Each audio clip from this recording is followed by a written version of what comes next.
Alright,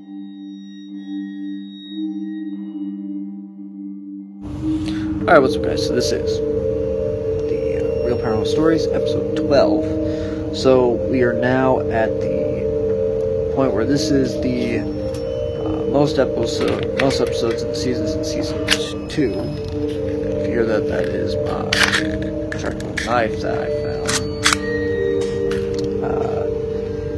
And it is... So season 2 had the most, and that was 12. Basically, I wanted to do, after I only did 8 in season 1, I wanted to do 12 to make sure it got to 20 episodes. And that's what I did.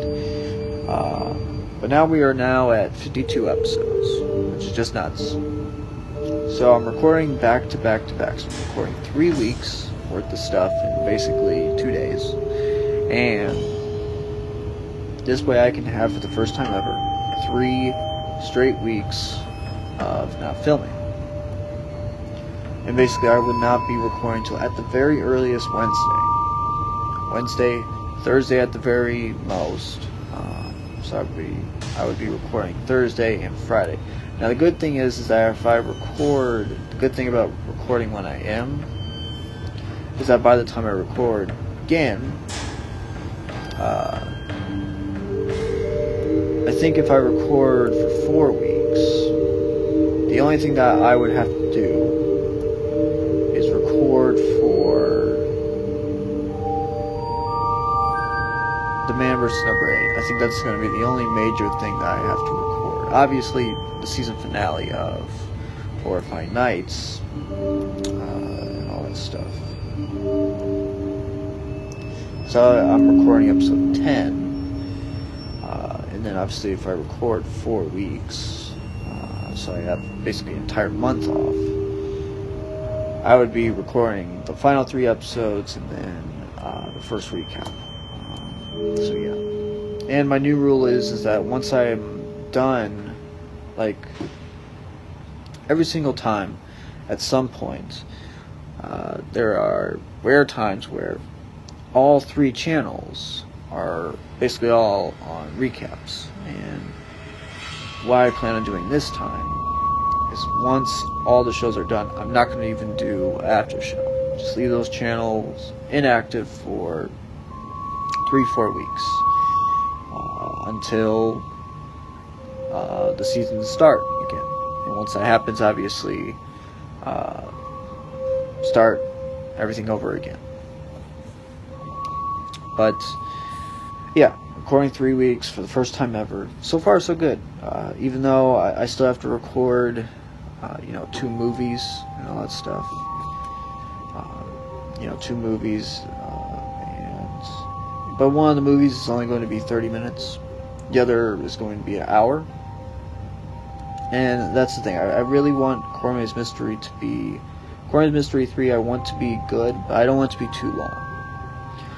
The only thing that people disliked about the Cormier's Mystery 2 is that it was too long, which, when I watched it back this time to get some ideas for Cormier's Mystery 3, I agreed.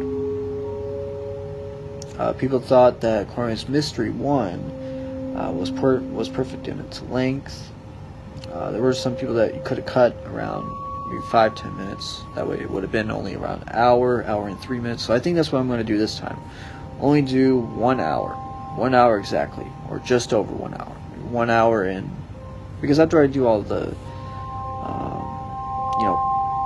cuts, edit some B-roll and all that stuff, I will be officially, that'll give it around an extra minute or 2. So if I film 58 minutes, that would equal to an hour and 1 minute. If I film 1 hour, then it would probably equal to around an hour and 2, hour and 3. So that's what I'm really going after now. Maybe not, I don't really want to do the hour and 20 minutes, or even hour and 10, or even hour and 5. Just an hour. Or 55 minutes. And somehow get it to over an hour. Because I have a lot more cutscenes now. So yeah, I think I'm going to do that. I'm going to be recording audio for most of the movie. Talk about updates, so that probably that first half hour to 40 minutes is going to be talking about updates over the last 18 years of information and all that stuff. And then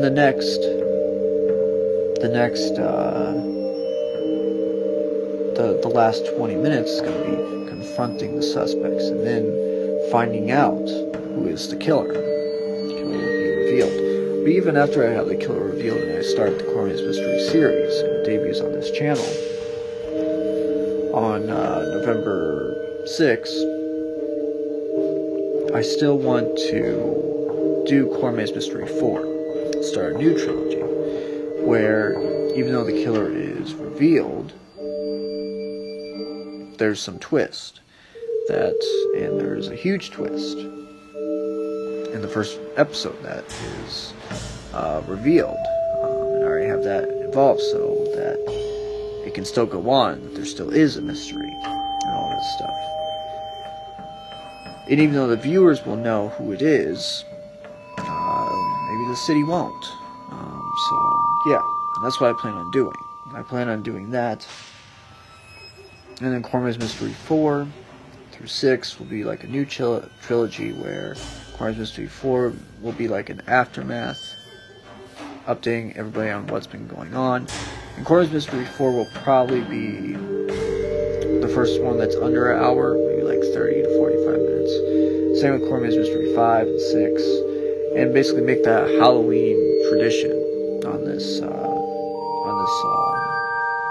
on the Horrifying Nights channel. Making that a tradition on these channels to make sure that they keep on going. I don't know if I want Horrifying Cormius Mystery 3 to be less than an hour. I mean, if it gets to 45 minutes, I'm like, you know what, the story is done, that's fine. I think, to me, as long as the movie's over a half hour, it's fine. But because this is the end, I want it to be at least 45 minutes. If it's 45 minutes, then great. Then I'm going to actually finish the movie today, which would be great. But yeah, so I have a lot of things planned, especially for the next trilogy. Especially 4. 4 will be like an aftermath, a year after finding out all the information. Now, by then, if I'm doing my math right, 10 weeks... 14 weeks if you count all the recaps and all that stuff. And what to expect, 14 weeks, basically 3 seasons. So by the time we get to Cormius Mystery 4, we'll be, 3 seasons in. So that's basically 3 years. So we'll be telling you basically what's been happening the last 3 years. Because every season is around 6 to 12 months after the fact. So I think that's what I'm going to do. So, first experience I want to talk about is the one where I was investigating one night. This is at my first house, and I had thermal on my flip phone, and I had a couple of friends and I go into the bathroom. We were going to record some audio for EVPs and all that stuff. It was like 2008, 2009, so I was like 12 or 13. We were like having fun, just investigating at night. When all of a sudden I had this idea where I was going to take a picture of the mirror. I would move, everybody would move, and then I would take the picture. I think this is the only paranormal experience I'm going to tell, because it's still one of the scariest I've ever told and that have ever happened to me. So we had been recording audio because I had no video on my flip phone, and my friend had an iPhone, but recording on an iPhone back then, it's not like today with the iPhone that I have today. But yeah, so we were recording. I'm like, you know what, I'm gonna take a photo. So I take the photo, we all moved. When I looked, when I saw it, my jaw dropped. All of us were like, nope, we're not investigating anymore. And it looked like a clown. That's what it looked like. It looked like a clown from the mirror. And so we immediately stopped. And we didn't probably investigate for a few weeks, maybe even a month. So that is it. So make sure to like and subscribe, and I'll talk to you guys later.